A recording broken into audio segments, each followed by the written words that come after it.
Egyptian President Abdel Fattah al-Sisi has welcomed UAE President Mohammed bin Zayed Al Nahyan at Alamein Airport, marking the start of a multi-day fraternal visit to Egypt.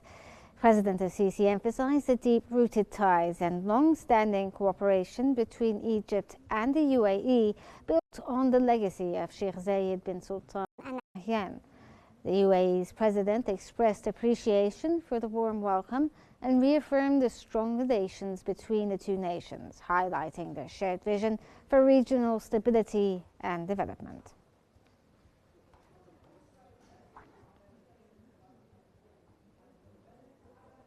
And now let's turn our attention to Canada and its recent developments on the global stage.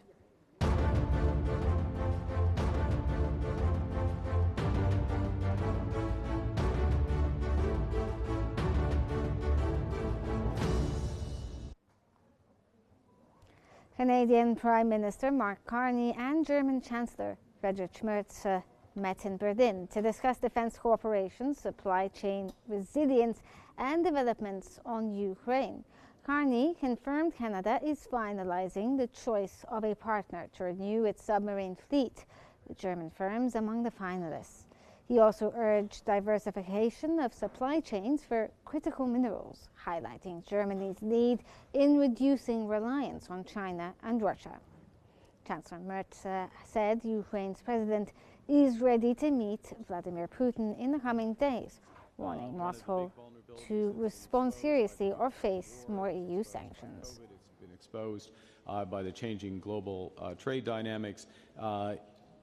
Our vulnerabilities in supply chains, including in critical. Germany and Canada are set to deepen cooperation on critical raw materials, aiming to reduce reliance on China. Chancellor Friedrich Merz announced the agreement in Berlin, standing alongside Canadian Prime Minister Mark Carney. He called the move a positive step towards strengthening both economies and ensuring supply chain security. The deal is part of a wider effort by both countries to diversify sources of essential materials for advanced industries. Dann liegt der Ball wieder bei uns. Ich meine damit bei den Canada has named ThyssenKrupp Marine System of Germany and South Korea's Hanwha Ocean as qualified suppliers for its Canadian patrol submarine project. The program aims to deliver a new fleet by 2035, featuring advanced stealth, endurance, and Arctic deployable capabilities to bolster sovereignty and global security. Officials say the project will also support domestic industry and create high-paying jobs.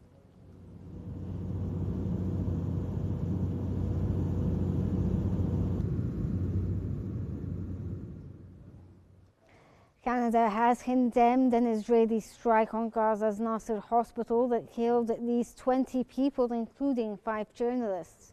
The Canadian Foreign Ministry called the attack unacceptable, stressing Israel's obligation to protect civilians in conflict zones. Witnesses said Israel hit the hospital site twice, killing journalists, rescue workers, and medics responding to the first strike. Israel's occupation military confirmed the attack and announced an inquiry.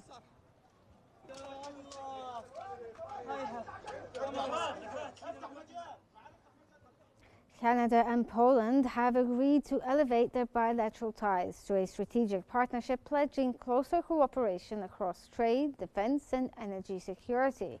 Polish Prime Minister Donald Tusk hailed the partnership as a global role model, while Canadian Prime Minister Mark Carney underscored deep historic and community links.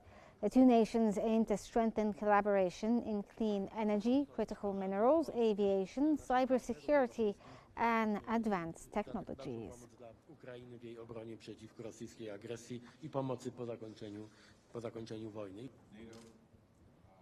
Canada's mid-year immigration report shows a sharp decline in new arrivals, student visas, and work permits compared to previous years. Only 207,650 permanent residents arrived in the first half of 2025, well below the 2024 and 2023 figures. though officials expect to still meet the annual target of 395,000 student visas. Approvals plunged to 149,860, down nearly 40% from last year, following new federal limits. Work permits under the International Mobility Program dropped to 302,280, while temporary foreign worker numbers stayed relatively steady.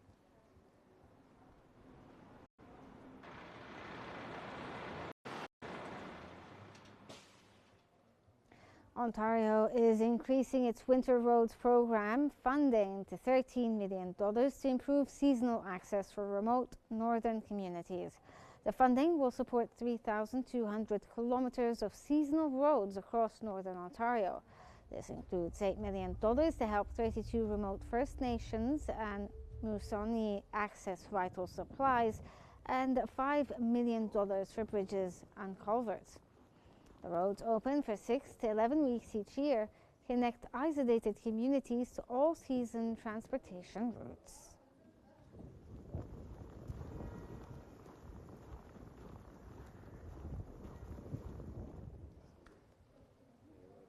The Bank of Canada has cut its key interest rate for a fourth straight time in its biggest move in several years. The BOC has cut the rate by 50 basis points to 3.75%. Analysts say it shows Canada has returned to an era of low inflation. BOC Governor Tiff Macallum says if the economy continues to evolve broadly in line with the central bank's expectations, more interest rate cuts can be expected.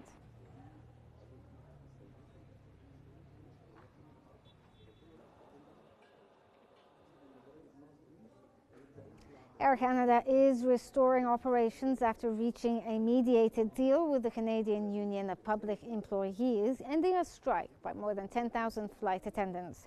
The walkout, which started Saturday, disrupted 500,000 passengers and around 700 daily flights. Talks resumed Monday night, leading to an agreement early Tuesday after mediator William Kaplan. Flights are now gradually resuming.